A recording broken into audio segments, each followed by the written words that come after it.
कहानी है अनोखी सुहागरात। इस कहानी के सभी पात्र और घटनाएं काल्पनिक हैं। मिलती नहीं थी कि जिससे उसकी शादी हो। ऐसे ही करते करते काफी वक्त गुजर गया, पर सुधीर की कुंडली किसी भी लड़की से नहीं मिली। मानो उसकी किस्मत में शादी लिखी ही ना हो। सुधीर के माता पिता भी उसकी शादी को लेकर बहुत परेशान थे, क्योंकि सुधीर घर का इकलौता बेटा था और धीरे धीरे उसकी उम्र भी निकलती जा रही थी। बचपन में सुधीर अपनी शादी को लेकर जितना ही एक्साइटेड था, बड़े होने के बाद वो उतना ही मायूस हो गया। कुछ दिन बाद तो सुधीर के लिए रिश्ता भी आना बंद हो गया, क्योंकि सुधीर की उम्र अब 35 के पार निकल रही थी। अब तो सुधीर और उसके घर वालों ने सुधीर के शादी की उम्मीद भी छोड़ दी थी। ये सब देखकर आस पड़ोस के लोग तो सुधीर का मजाक बनाने लगे कि ये बहुत अपनी शादी को लेकर उड़ता था, पर आज इसे कोई पूछता तक नहीं।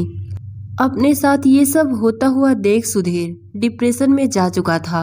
डिप्रेशन में जाने की वजह से सुधीर ने अपनी जान लेने की कोशिश की, पर संजोगवश उसकी माँ वहां पर आ गई और उसे बचा लिया। सुधीर इतना टूट चुका था कि वो क्या करने जा रहा है उसे कुछ समझ में नहीं आ रहा था। पर कहते हैं ना, समय सबका बदलता है। कुछ दिन बाद सुधीर की किस्मत भी रंग लाई। सुधीर के लिए एक बहुत अच्छा रिश्ता आया। सुधीर और उसके घर वालों को तो यकीन ही नहीं हो रहा था कि सुधीर के लिए भी इतनी सुंदर लड़की का रिश्ता आएगा। पर ये सच था, सुधीर के लिए एक मधु नाम की खूबसूरत लड़की का रिश्ता आया था। सुधीर की खुशी का तो ठिकाना ही नहीं था कि मधु जैसी खूबसूरत लड़की उससे शादी करने को तैयार हो जाएगी। सुधीर की जिंदगी में धीरे धीरे सब कुछ ठीक होने लगा था, पर मधु एक गरीब परिवार की बेटी थी। मधु के परिवार वालों को पैसों की जरूरत थी। वो लोग अपनी बेटी देने के बदले सुधीर से कुछ पैसे की डिमांड किए, पर सुधीर और सुधीर के घर वालों को इस बात से कोई एतराज नहीं था। मधु के घर वालों की डिमांड पर उन लोगों ने मधु के परिवार को पैसे दे दिए, क्योंकि उन्हें तो मधु जैसी अच्छी और खूबसूरत लड़की चाहिए थी, जो उन्हें मिल गई थी। कुछ दिन बाद मधु और सुधीर की सगाई हुई। सुधीर अपनी शादी को लेकर बहुत खुश था। उसे अपने किस्मत पर विश्वास ही नहीं हो रहा था कि उसे इतनी सुंदर लड़की मिल जाएगी। इसी तरह वक्त गुजरता गया और एक दिन मधु और सुधीर के शादी का दिन भी आ गया। मधु और सुधीर की शादी संपन्न हुई। मधु दुल्हन बनकर सुधीर के घर आई। सुधीर अपनी पहली रात को लेकर बहुत एक्साइटेड था। एक तो उसकी शादी बहुत दिनों बाद हुई थी, और वो भी इतनी खूबसूरत लड़की से। रात का खाना खाने के बाद सुधीर जब मधु के कमरे में गया तो मधु घूंघट निकाले बैठी हुई थी। मधु को अपनी दुल्हन के रूप में देखकर सुधीर के खुशी का ठिकाना ही नहीं रहा। पर सुधीर ने जो ही मधु का घूंघट उठाया तो घूंघट के अंदर का नजारा देखकर उसके पैरों तले से जमीन खिसक गई, क्योंकि दुल्हन की जगह पर मधु नहीं बल्कि दुल्हन के जोड़े में एक लड़का था। सुहाग की सेज पर उस लड़के को देखकर सुधीर का दिमाग चकरा गया और वो अपने सर पर हाथ रखकर रोने लगा और रोते रोते कह रहा था कि मेरे साथ ये क्या हो गया। मेरी इज्जत तो मिट्टी में मिल गई। अभी तक तो मेरी शादी ही नहीं हो रही थी, और जब हुई तो वो भी एक लड़के से। यही सब कहते हुए सुधीर ने रोते हुए अपना सर दीवार पर पटकने लगा। सुधीर को ऐसा करते हुए देख उस लड़के ने सुधीर को बचाते हुए कहा, आप ये क्या कर रहे हैं? सुधीर ने कहा, तो क्या करूं, अभी कम ही मेरी इज्जत की धज्जियां उड़ी हैं। अब तुझसे शादी हो गई है तो और उड़ेंगी क्या? इससे अच्छा तो मुझे मौत ही मिल जाए। उस लड़के ने किसी तरह सुधीर को ऐसा करने से बचाया, और वो सुधीर से माफी मांगता हुआ कहने लगा, मुझे माफ कर दीजिए, मैं आपके साथ ऐसा नहीं करना चाहता था। मेरा नाम मंजीत है। पहले मैं छोटे मोटे नाटक में एक्टिंग करता था। उस वक्त इन लोगों ने मुझे देखा और मुझे पैसे का लालच देकर अपने साथ काम करने को राजी कर लिया। इन लोगों ने मुझसे कहा, जो काम हम तुझसे करवाना चाहते हैं वो भी एक एक्टिंग ही है, पर इस एक्टिंग में पैसे तुझे ज्यादा मिलेंगे। मुझे भी पैसों की जरूरत थी, इसलिए मैं इन लोगों के साथ काम करने को राजी हो गया।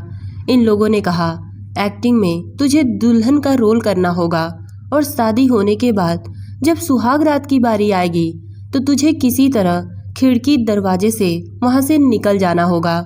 मैंने कई शादियों में ऐसा किया और धीरे से खिड़की रास्ते निकल जाता था, पर आपके कमरे में तो खिड़की ही नहीं थी या दूसरा निकलने का कोई रास्ता कि मैं यहाँ से निकल सकूं। इसलिए मैं यहाँ फंस गया और आपने मुझे देख लिया। पर आप अपनी जान क्यों देना चाहते? सुधीर ने रोते हुए मंजीत को अपनी सारी कहानी बताई। सुधीर की दुख भरी आपबीती सुनने के बाद मंजीत ने कहा, मैं मानता हूँ कि मैंने आपके साथ साथ और कई लोगों के साथ गलत किया, पर मेरा आप सभी का दिल दुखाने का कोई इरादा नहीं था। मुझे अपनी बहन की शादी के लिए पैसों की जरूरत थी, तो मैंने ये सब किया। पर आपकी दुख भरी कहानी सुनने के बाद मुझे समझ में आ गया कि ये तो जाने अनजाने में मैं बहुत बड़ा पाप कर रहा था, पर भगवान ने आज मेरी आंखें खोल दी। सुधीर जी, आज मैं अपने पाप का प्रायश्चित करता हुआ आपकी मदद करना चाहता हूँ। आप बुरा ना माने तो मैं आपसे एक बात कहूँ। सुधीर ने गुस्से में कहा, अब बाकी क्या है वो भी बोल दो। मंजीत ने कहा, सुधीर जी, अब तो जो होना था वो हो गया। मुझे पता है कि ये सब करके मैंने आप लोगों के साथ बहुत बड़ा पाप किया है और इस पाप का प्रायश्चित करता हुआ मैं अपनी बहन श्रद्धा की शादी आपसे करवाना चाहता हूँ। पर सुधीर का दिल शादी नाम से टूट चुका था। उसने कहा, नहीं भाई, अब मुझसे ये सब नहीं होगा। फिर से मेरे साथ कोई धोखा हुआ तो मैं तो टूट जाऊंगा। मंजीत ने किसी तरह सुधीर को विश्वास दिलाया और अपनी बहन श्रद्धा से शादी के लिए मना लिया। मंजीत ने कहा, सुधीर जी, ये सब करने के लिए आपको मेरी बात ध्यान से सुननी होगी। अगली सुबह आप अपने घर वालों को ये मत बताइएगा कि सुहाग की सेज पर दुल्हन की जगह आपकी पत्नी मधु नहीं कोई लड़का था। उन्हें मेरे बारे में भनक भी नहीं लगनी चाहिए। अगली सुबह आप अपने घर वालों से ये बोल दीजिएगा कि अभी मधु 10 दिनों तक किसी के सामने अपना चेहरा नहीं दिखाएगी, क्योंकि इसने भगवान जी के सामने मन्नत मांगी है और उन 10 दिनों में मैं अपनी बहन श्रद्धा की शादी आपसे करवा दूंगा। और जब शादी हो जाएगी तो आप सारी बातें अपने घर वालों को बता दीजिएगा। और कुछ दिन बाद हम सब मिलकर जिन्होंने आपके साथ धोखा किया उन्हें पकड़कर पुलिस के हवाले करेंगे। सुधीर ने मंजीत की बात मान ली।